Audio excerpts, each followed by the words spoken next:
السلام ورحمۃ اللہ وبرکاتہ۔ مولانا عبدالعلیم صاحب، رب کریم آپ کو خوش و خرم رکھے، اللہ آپ کو سلامت باکرامت رکھے۔ بس کچھ حالات ایسے ہوتے ہیں اور کچھ مصروفیات بھی کہ بندہ میسج نہیں دیکھ سکتا، آپ کا گلہ بجا ہے۔ بہرحال میں آپ کے سوال کو دیکھ چکا ہوں، تحریر جو آپ نے لکھی وہ بھی میں نے پڑھ لی، اور جس موصوف مفتی صاحب کا آپ نے اپنے شہر کراچی سے مجھے ویڈیو کلپ بھیجا وہ بھی آپ کے اصرار پر میں نے ڈاؤن لوڈ کر کے سن لیا ہے۔ مجھے بہت حیرانگی ہوتی ہے۔ سب سے پہلی بات یہ ہے کہ موصوف مفتی صاحب اس سلیکٹڈ کو یہودی ایجنٹ کے نام پر کنفیوژن پیدا کر رہے ہیں، جہاں تک میں سمجھا ہوں۔ کیا اس سلیکٹڈ پرائم منسٹر کو یہودی ایجنٹ قائد ملت اسلامیہ مولانا فضل الرحمان دامت برکاتہم نے اس بنیاد پہ کہا ہے کہ یہ خاتم النبیین کے لفظ پڑھنے پہ اٹک جاتا ہے؟ یہ کیسی بے وقوفی ہے بھائی؟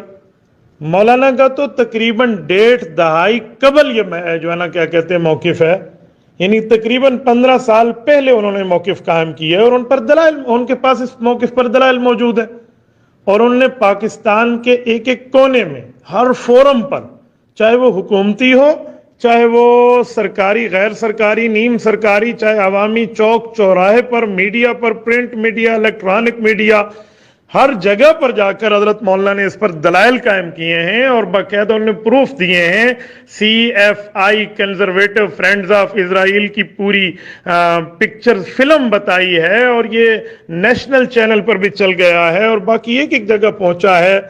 تو ان کا تو 15 سال سے موقف ہے، سلیکٹڈ کو تو اب سلیکٹ کیا گیا ہے نا، اور یہ اٹک گیا ہے۔ اس بنیاد پہ تھوڑی کہا ہے کہ یہ اٹک گیا ہے تو چلو اس بنیاد پہ کہہ دیں۔ اچھا، میں حیران ہوں، حضرت مولانا فضل الرحمان صاحب کا صوبہ جو ہے، صوبہ سرحد جو ہمارا صوبہ ہے، الحمدللہ ہمیں سعادت ہے، میں حضرت مولانا کے ضلع سے ہی ہوں۔ عرض یہ ہے کہ ہمارے صوبہ سرحد جسے خیبر پختونخوا ہم کہتے ہیں، خیبر پختونخوا میں 9 سال سے ان سلیکٹڈ کی گورنمنٹ چلی آ رہی ہے۔ 5 سال پروونشل گورنمنٹ چلی، اور 4 سال سے یہ صوبے میں بھی ہیں اور ملک پہ بھی مسلط ہے۔ تو ان میں اگر جرت ہوتی، انہوں نے ماؤں کا دودھ پیا ہوتا، انہوں نے بوتل اور فیڈر اور نپل اور شیلڈ سے دودھ نہ پیا ہوتا، تو یہ مولانا پر مقدمہ دائر کرتے، سپریم کورٹ میں بلاتے، مولانا کو کہتے آپ موقف ثابت کیجئے، آپ کس بنیاد پہ ہمیں یہودی اور قادیانیت نواز کہہ رہے ہیں۔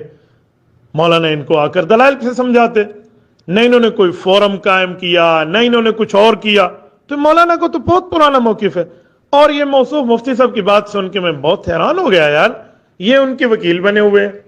اچھا، دوسری بات کہ مفتی صاحب کی پیش کردہ باتوں پر جو آپ نے مجھے کہا کہ آپ سن کے ذرا تبصرہ کریں، میں ایک بات سوچتا ہوں، اس سلیکٹڈ پرائم منسٹر نے مفتی صاحب کو اپنا وکیل بنایا؟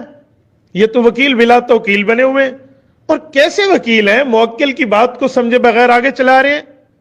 بھائی بات یہ ہے کہ یا تو مفتی صاحب کو معلومات نہیں ہیں، یا اگر معلومات ہیں تو پھر عارفانہ ادا کے ساتھ غفلت کا مظاہرہ کر کے کوئی خاص قسم کی ڈیوٹی سر انجام دے رہے ہیں۔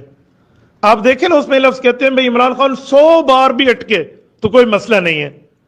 تو بھائی ان سے کوئی پوچھے کہ جناب من، یہ غلطی وہ بچہ کر رہا ہے جو ناظرے کی کلاس میں ہے، یا وہ عام طالب علم اور اسٹوڈنٹ کر رہا ہے جو اسکول اور کالج میں پڑھ رہا ہے؟ اس بچے سے غلطی ہو رہی ہے، یا کسی ناظر خان سے ہو رہی ہے؟ یار غلطی ایک بار ہوتی ہے، تو یہ تو کئی بار کئی معاملات پر ہو چکی ہے۔ اچھا چلو یہ غلطی ہے، تو کیا سلیکٹڈ نے اس کو خود کی غلطی کہا ہے کہ میری سلپ آف ٹنگ ہے، میری زبان پھسل گئی؟ اس نے کہا ہے کہیں پر؟ جب اس نے کہا نہیں ہے تو یہ ڈیفینڈ کس بنیاد پہ کر رہے ہیں؟ میں تو اس بات پہ حیران ہوں۔ یا وہ کہتا کہ میری غلطی ہے، بھائی مجھ سے لفظ ادا نہیں ہو سکا، قوم میرے لیے دعا کرے، میرے عزیز ہم وطنوں میرے لیے دعا کرو، رب میری زبان سے خاطب النبیین ادا کروا دے، تو چلو پھر بات بنتی۔ اس نے غلطی نہیں مانی، اور جناب من غلطی دکھانے پر جو ہے نا کیا کہتے ہیں بتا رہے ہیں۔ اچھا بھائی غلطی ہے، چلو میں مان گیا بابا، 1 منٹ میں تمہاری بات مان گیا، آپ کراچی والوں کی منطق سب سے اوپر ہے، اس سے حلف وفاداری کو حلف غداری کرتے ہوئے بدل گیا، بیچارے سے بھول ہو گئی، غلطی ہو گئی۔ نیشنل اسمبلی کا اجلاس چل رہا ہے، آن ایئر یہ بات موجود ہے. مفتی صاحب سے کہیں ذرا گوگل کر کے چیک کر لیں، نہیں تو ہم سے پروف لے لیں. اسپیکر جو وہاں پر موجود ہے اور وہ ان کو اجلاس کے دوران بار بار کہہ رہا ہے خاتم النبیین خاتم النبیین خاتم النبیین، یہ اس کا لفظ لے ہی نہیں رہے. وہاں بھی قوم سے نہیں کہہ رہے، کوئی جملہ ان کی زبان سے ادا ہی نہیں ہو رہا. تو وہاں کہاں گیا بات؟ تھوڑی اس بارے میں بھی کوئی ارشاد فرما دے. اور اچھا یہاں ایک ساتھ بات تیسری طور پہ میں یوں بھی کہوں کہ آج تک قوم کے سامنے کسی فورم پہ وہ اس شخص کی اس بات کا جواب نہیں دے سکا کہ بھائی میں انگریز کی زبان انگریزی میں تو میں فرفر بولتا ہوں، لیکن خاتم النبیین کے لفظ پہ میری زبان پھسل جاتی ہے. پتہ نہیں ہم حیران ہیں یہ زبان ہے یا چائنا کی چپل ہے. اچھا وہ جواب نہیں دے رہا، مفتی صاحب وکیل بلا توکیل بن کے جواب دے رہے ہیں. یہ میری سمجھ سے بالا تر ہے بھائی.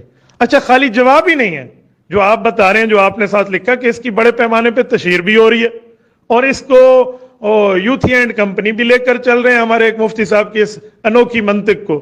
میں تو حیران ہوں. میں تو کہتا ہوں اگر آپ کا کراچی میں عجائب گھر ہے نا تو وہاں پہ جا کے اس کو لگا دیں شوکیس میں کہ ان نے تو کچھ نہیں کہا اور یہ بنے ہوئے ہیں، چلو بھائی دوسروں کی شادی میں عبداللہ والا معاملہ.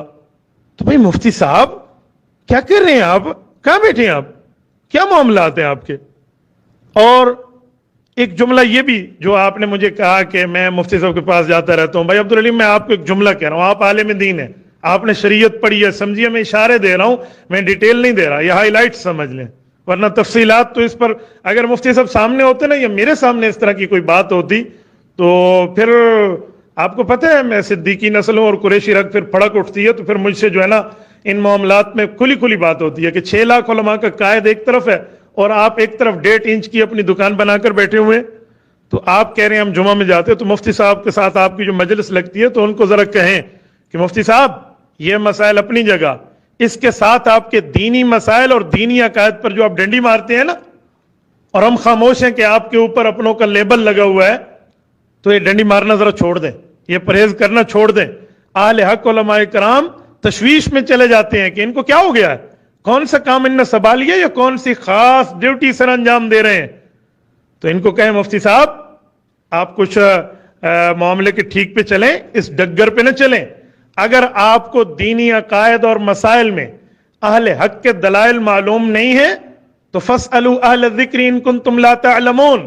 مفتی صاحب آپ سمجھتے ہیں حکم قرآنی کے مطابق جو عقائد مسائل فضائل دلائل کے ماہرین علماء کرام ہیں، ایکسپرٹ آف دا ہولی شریعہ، تو کوئی شرم کی بات نہیں ہے، ان سے جا کر اس بارے میں ڈیٹیل لے لیں، ان کے پاس جا کر اس طرح کے معاملات سمجھا لیں، ان کے سامنے اس مسئلے کو حل کو رکھیں، وہ چیک کر لیں گے، وہ معاملات سمجھائے دیں گے. میں حیران ہوں مفتی صاحب جس جامعہ کے استاذ ہیں، بعض ایسے مسائل ہیں جامعہ کے متفق علماء کرام تمام کے تمام، اور اس طرح پورے پاکستان کراچی تا خیبر تمام علماء کرام کی رائے اور ہے، اور آپ کے حضرت مفتی صاحب جناب محترم اس پر میں فلاں کو حق سمجھتا ہوں. انہیں کہے تھوڑی اپنی پوزیشن واضح کریں، تھوڑے اپنے معاملات کو ٹھیک کریں، اس طرح کے معاملے نہ چلائیں. بہرحال بات لمبی ہو گئی، اللہ آپ کو خوش و خرم رکھے. اور انشاءاللہ آپ نے مجھ سے گلہ کیا کہ آپ ملاقات نہیں کرتے، لیکن مصروفیات اتنی ہوتی ہیں، یقین مانیں کہ اس کے بتانے کے لیے بھی ٹائم چاہیے. تو انشاءاللہ اللہ پاک کرم کرے گا، ملاقات بھی ہوگی. رب کریم آپ کو خوش و خرم رکھے، اللہ تعالیٰ آپ سے دینی خدمت لے، دینی کام لے. آپ کی تو پہنچے، آپ جا کر حضرت مفتی صاحب کو ذرا بیٹھ کر، آپ عالم دین ہیں تو عالم دین کو بات کرے تو بات بنتی ہے. المجالس بالامانہ کے تحت جا کر آپ ذرا سمجھائے دیں. لیکن میں اس پر بہت حیران ہوں کہ آپ فرما رہے ہیں کلپ عام ہو گیا ہے اور دنیا میں چلا گیا ہے، اور مفتی صاحب نے ایسی بات ٹھونک بجا کے بھی کہہ دی ہے. تو بھائی اللہ ہدایت عطا فرمائے. میں تو دعا گو ہوں رب کریم کرم اور فضل کا معاملہ فرمائے. ایک طرف لاکھوں علماء کے قائد محترم ہیں اور ایک طرف 1.5 انچ کی مسجد ہے، ایک طرف مسجد کی ایک طرف 1.5 انچ کی دکان ہے یار. تو کچھ نہ کچھ بندے کو معاملہ دیکھنا چاہیے. تو وقت ملے نا تو مفتی صاحب کو جا کر امام اہل سنت والجماعت شیخ الحدیث والتفسیر استاد ذی المکرم حضرت مولانا محمد سرفراز خان صفدر رحمہ اللہ کا فرمایا ہوا ایک جملہ جا کر شعر کے انداز میں سنا دیں کہ اتنی نہ بڑھا پاکی داماں کی حکایت، دامن کو ذرا دیکھ ذرا بندے کو با دیکھ. عقائد مسائل میں بھی آپ کے مسائل ہیں، مجھ تک پہنچتے رہتے ہیں، میں خاموش ہوں. اگر جس دن یہ برداشت کا مادہ ٹوٹ گیا نا تو پھر آپ سمجھتے ہیں کہ معاملہ بھائی ہم نے یہ ٹکر کی چیزیں آپ کے لیے نہیں رکھی، ہم نے یہ ٹکر کی چیزیں اہل باطل کے لیے رکھی ہیں۔ میرے پاس زبان بھی ہے، میرے پاس قلم بھی ہے، میرے پاس میڈیا بھی ہے، بفضل اللہ، بحمد اللہ، بشکر اللہ، میرے پاس یہ تمام طرح کے معاملات ہیں۔ میں سرکاری فورم پہ بھی بولنا جانتا ہوں، میں عوام میں بھی بولنا جانتا ہوں، طلبہ میں بھی جانتا ہوں، دینی دنیاوی اسٹوڈنٹ، ٹیچر، پروفیسر، ڈین، ان سب حضرات کی مجلس کو اٹینڈ کرنا جانتا ہوں۔ جب پھر میں اس معاملے میں کمنٹس دوں گا تو پھر اب میں کیا کہوں، پھر معاملہ آپ کہیں گے فلاں فلاں، اسی لیے ذرا سمجھائیے، ذرا بتائیے، حدود اربع میں رہیے، باؤنڈری کو کراس نہ کیجئے، اس معاملے تک آپ نہ پہنچیے جہاں پر پوائنٹ آف نو ریٹرن ہو جائے۔ تو کچھ معاملات کو دیکھا کریں کہ آپ کی اس بات کا مطلب لیا کیا جا رہا ہے، ٹھیک ہے؟ بس یہ آپ دھیمے دھیمے لفظوں میں جا کر ذرا بات سمجھا دیجئے۔ اللہ تعالیٰ آپ کو خوش و خرم رکھے۔ بات کافی لمبی ہو گئی لیکن آپ نے مجھے اپنے تبصرے پر جو ہے نا اصرار کیا ہے، آپ سے بڑے عرصے کے بعد بات ہوئی ہے۔ جزاکم اللہ تعالی، وعلیکم السلام ورحمۃ اللہ وبرکاتہ۔